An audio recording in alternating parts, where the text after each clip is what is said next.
Fala aí, pessoal, estamos começando mais um vídeo aqui no Setor Visitante. Hoje eu quero saber a sua opinião sobre a montagem do elenco para a temporada 2024. Hoje o Botafogo embarca para Itu, no interior de São Paulo, para realizar uma semana de pré-temporada no resort, que serviu de preparação para a seleção do Japão na Copa do Mundo de 2014. Quero saber se você acha que o Botafogo melhorou, piorou ou está na mesma em relação a 2023. Antes de começar a falar sobre isso, eu vou pedir para vocês deixarem um like, que é muito importante para o YouTube entender que esse é um conteúdo de qualidade e espalhar para cada vez mais botafoguenses. Vou pedir também para você ativar as notificações para saber quando que o Setor Visitante vai entrar na sua casa. Vou pedir também para você se inscrever no canal, Setor Visitante quase chegando aos 55 mil. Se você curte o canal, aperta o botãozinho aí da inscrição. E também tem um plano de membros, a partir de R$5, vocês ajudam bastante aqui o canal. Bom, começar falando sobre um comentário que eu fiz na semana passada relacionado à janela de transferências. Eu falei que estava tranquilo com relação à falta de reforços. O Botafogo ainda não tinha anunciado ninguém na semana passada. E eu falei que o Botafogo ia contratar. As pessoas, às vezes, comentavam na internet, parecendo que o Textor e o Manzuco estavam em Copacabana, numa pracinha, jogando dominó, enquanto a gente se descabelava, se desesperava por reforços. É óbvio que estavam indo atrás de jogadores para fazerem parte do plantel do Botafogo nessa temporada. Agora, com relação à qualidade desses caras, aí são outros 500. A gente tinha que esperar chegar para ver e poder opinar. Mas vamos lá. Eu falei que estava tranquilo com relação à falta de reforços e imaginava que nesse início de preparação o Botafogo ia contratar. Tinha que contratar dois zagueiros, um lateral direito e um goleiro. Essas eram as posições urgentes. E o Botafogo trouxe dois zagueiros, trouxe um goleiro, ficou faltando o lateral direito. E para mim, esse é o primeiro grande vacilo do Botafogo na janela de transferências. A gente lê aí alguns rumores, né, alguns boatos na internet que o Botafogo falhou em algumas tentativas de contratações para essa posição. Tem o caso, por exemplo, do Advíncula, que ontem foi noticiado pelo César Luiz Merlo, um jornalista muito conhecido por saber tudo ali das transferências do futebol argentino. Dificilmente ele dá uma barrigada. Então, muito provavelmente o Botafogo tentou mesmo essa contratação do Advíncula, não conseguiu, e aí agora já falam de partir para o plano C ou plano D, já não sei em que plano que a gente está, que seria o Wilson Manafá, que no ano passado foi cogitado aqui também, mas as coisas acabaram não indo para frente. E o Wilson Manafá, que eu até estava dando uma olhada aqui nas estatísticas dele, né? Número de jogos, porque fica difícil você avaliar sem conhecer. Mas 2020, 2021 foi a última temporada que ele fez mais de 20 partidas. Ele fez 48. E em 2022 ele fez 10 jogos pelo Porto. Em 2023 ele fez 18, sendo que 8 pelo Porto B. E agora ele está no Granada, que é um dos piores times do Campeonato Espanhol. E fez apenas 5 partidas, é reserva. Então é um jogador que chega aqui sem empolgar. E acho que o Botafogo, nesse momento, estava precisando de jogadores que mudassem a nossa prateleira, né? O Botafogo, até o momento, ainda não conseguiu contratar nenhum cara que você falasse assim, porra, agora o time mudou de nível comparado a 2023. Vou dar um exemplo, o Bahia. O Bahia é um time que brigou contra o rebaixamento.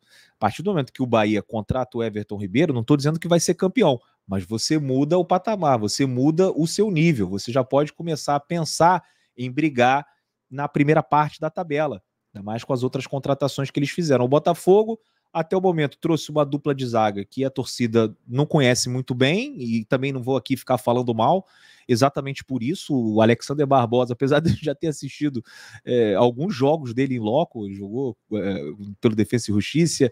Ano passado eu assisti um jogo do Libertad na Libertadores contra o Alianza Lima, mas assim, não me chamou a atenção, não conheço, e tenho ali a expectativa que ele possa realmente ser titular, mas a verdade é que não empolga, assim como o Lucas também chega, pelo menos para mim, né, minha opinião, não empolga. E o Botafogo perde um zagueiro de seleção brasileira que fez uma temporada muito boa, óbvio, teve ali uma queda de rendimento na reta final, mas mesmo assim não foi dos piores. A gente teve outros jogadores com uma queda muito mais significativa, incluindo o companheiro de defesa dele, Vitor Cuesta, que, ao que tudo indica, deve sair do Botafogo. Estão ligando até ao Bahia, né? Já teve próximo dia ao Bahia no ano passado, talvez vá para o Bahia nessa temporada. Mas o Botafogo que ainda não trouxe um jogador para mudar o nível, né? O status. Você brigou pelo Campeonato Brasileiro, se classificou para Libertadores, agora você quer mais.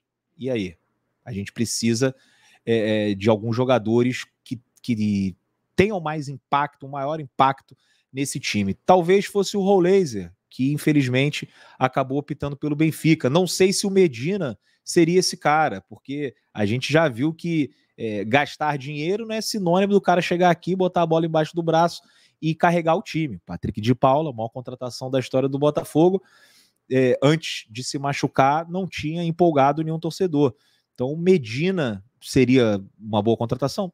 Provavelmente, mas também não é um cara que ia chegar aqui e ia mudar o patamar do Botafogo. A gente trouxe para frente dois jogadores muito interessantes, boas contratações, o Jefinho, e vou tratar o Savarino ainda, não como uma contratação, mas uma boa especulação aí, uma boa referência para esse setor, caso realmente seja contratado. Savarino, que acho que vem para ser titular, o Jefinho, na minha opinião, ainda brigaria ali com o Vitor Sá, e eu dou uma vantagem por Vitor Sá pela última temporada, mas também não são jogadores que mudam o nível do time. Então o Botafogo, eu entendo, e assim, a dinâmica da janela de transferências, muita gente não consegue compreender, mas os times normalmente não fecham os elencos na data de reapresentação, ou na primeira semana. Ao longo da janela de transferência, as coisas vão acontecendo e contratações vão surgindo. Eu não tenho dúvida que o Botafogo vai fazer mais contratações. Algumas são mais urgentes, como, por exemplo, o lateral direito. Para mim, é a prioridade número 1 nesse momento. E a gente fica aí agora mais ansioso, estou mais preocupado, porque não tem sinalização nenhuma de alguém que chegue, pelo menos até o final da semana. Acho difícil, né? Mas vamos torcer. E agora é esperar, né, para ver quais serão as próximas movimentações. O Botafogo, na minha opinião, precisa de um lateral direito. O gol vai ser a disputa entre o John e o Gatito. Na lateral direita não dá para contar com o Rafael. O Matheus Ponte, esquisito esse movimento de liberar o atleta para o pré-olímpico. Parece que não contam muito com ele, porque se contassem, jamais teriam permitido isso. O Botafogo inicia a temporada sem lateral direito. E aí você tem uma dupla de zaga que, para mim, precisava de mais um zagueiro, agora com a saída do Cuesta e do Sampaio. Você tinha 2 problemas, agora você passa a ter 3. Então você pode até ter o Barbosa com o Halter no time titular. Mas eu acho que o Botafogo precisava trazer mais um para bancar um desses 2. Não sei se isso vai acontecer. Agora, não dá para depositar a nossa esperança no Jefferson, um zagueiro jovem que veio do Ceará, pode ter muito futuro, um zagueiro promissor, mas, na minha visão, ainda não está pronto. A gente tem desafios maiores nessa temporada. A gente vai jogar uma Libertadores. Não dá para botar um moleque desse na fogueira, então tem que trazer mais um zagueiro. Lateral esquerda, já falei aqui várias vezes, a minha principal preocupação nesse time era o Marçal, mas ao que tudo indica, a gente vai com ele e com o Hugo para essa temporada. É uma leitura da diretoria que eu posso não concordar, mas entendo, porque o atleta tem mais um ano de contrato e não vejo o Botafogo trazendo um lateral esquerdo. Eu gostaria que contratasse, mas não vejo. Por enquanto, já falei, lateral direito urgente, mais um zagueiro para ser titular urgente, volante tem que trazer mais um, saiu o Gabriel, o Botafogo não pode ficar só com o Marlon, com o Danilo e com o Tietê, tem que trazer alguém para brigar pela posição de titular também. As pontas, caso o Savarino realmente confirme a sua contratação, para mim, já estão completas. Você tem 2 bons jogadores do lado esquerdo, você tem um muito bom jogador do lado direito, que é o Savarino, e o Júnior Santos, que pode ser útil em algumas partidas, em algumas situações. Além disso, você ainda tem o Diego Hernandes e tem o Segovinha. E aí tem mais 2 problemas. A gente tinha um grande problema, que era achar um substituto para o Eduardo. Agora a gente tem que achar um substituto para o Tiquinho Soares também, já que o Diego Costa não renovou, está livre no mercado e a tendência é que vá para um outro time, pode ser até mesmo do futebol brasileiro. Então a realidade é assim, é que hoje o elenco está mais fraco. Hoje o elenco está mais fraco em relação a 2023. Só que a janela de transferências ainda não fechou. Então eu espero que essa agressividade que o Botafogo mostrou indo atrás do Rollaser, indo atrás do Medina, que ele continue buscando jogadores desse nível ou até com um nível superior para fortalecer ainda mais esse elenco. Tem que trazer um cara pensando em ser titular, para botar o Eduardo no banco. Não que o Eduardo é muito bom, mas não que o Eduardo depois não possa recuperar essa posição com o futebol dentro de campo. Mas tem que trazer um jogador para ser o titular. Mesma coisa no ataque também. Tem que trazer um cara para deixar o Tiquinho Soares incomodado, para poder descansar em alguns jogos, né? Uns jogos depois de uma sequência, a gente sabe que tem data FIFA, aí um monte de jogo um atrás do outro, quarta, domingo, esse calendário do futebol brasileiro que é uma loucura. Então você precisa ter jogadores confiáveis nessas posições. Hoje, repito, o time está mais fraco. O time... Eu acho que o time titular é difícil porque a gente não conhece os zagueiros, mas o elenco, sem dúvida, está mais fraco em relação a 2023. Agora, a janela não terminou. Esses caras têm aí mais 6 semanas até o jogo contra o Melgar ou o Aurora, e vamos lá, mais 2 semanas para trazer esses caras, dar um mês para esse time se conhecer e se entrosar, visando esse desafio na pré-Libertadores. Eu acho que é por aí. Então a gente só vai poder bater o martelo e falar, piorou quando fechar, quando o elenco estiver fechado e o Botafogo anunciar que vai ser com esses jogadores que a gente vai até o final da pré-Libertadores, da fase de grupos e do primeiro turno do Campeonato Brasileiro, né? Do primeiro turno do Campeonato Brasileiro, depois a janela só abre na 18ª ou na 19ª rodada do Brasileirão. Então o Botafogo tem que acertar, né? Tem que deixar tudo redondinho, não pode deixar nenhuma falha, porque senão vai jogar uma temporada no lixo. Quero saber a opinião de vocês. Acho que a maioria aí deve concordar que o elenco está um pouco mais fraco em relação a 2023, mas eu quero saber se vocês acham que vai melhorar, porque tem tempo para melhorar. E, ao que parece, também tem dinheiro para melhorar.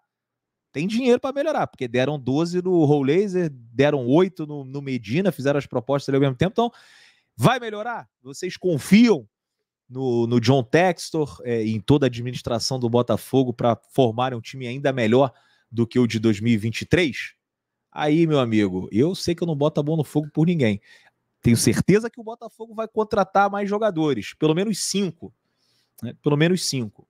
O ideal seriam 6, 7, mas pelo menos 5 jogadores com certeza serão contratados. Agora, se esses jogadores vão agradar o torcedor, aí já são outros 500. E espero que os 2 zagueiros aqui, né, que eu falei já algumas vezes que não estou empolgado, que eles arrebentem e que sejam a melhor dupla de zaga do Botafogo dos últimos 50 anos. É a minha torcida, acredito que seja a torcida de vocês também. Agora eu quero saber o que vocês acham aqui nos comentários. Valeu, minha rapaziada. Não deixem de deixar o like, se inscrever e ativar as notificações. Quem puder também tem um plano de membros a partir de R$5. E o parceiro aqui, Simples Reserva. Estamos com o setor visitante aí de volta para 2024. simplesreserva.com. Você escolhe lá a sua roupa, irmão, tecido maravilhoso, qualidade ímpar, um negócio sensacional, e você tem um código de desconto Setor 10. Você digitou lá Setor 10, você consegue comprar com descontão uma roupa de qualidade para você, para sua mulher, para o seu filho, para o seu avô. Uma loucura, recomendo, bom demais, compra com o código do pai. Tamo junto aí, rapaziada, um grande abraço.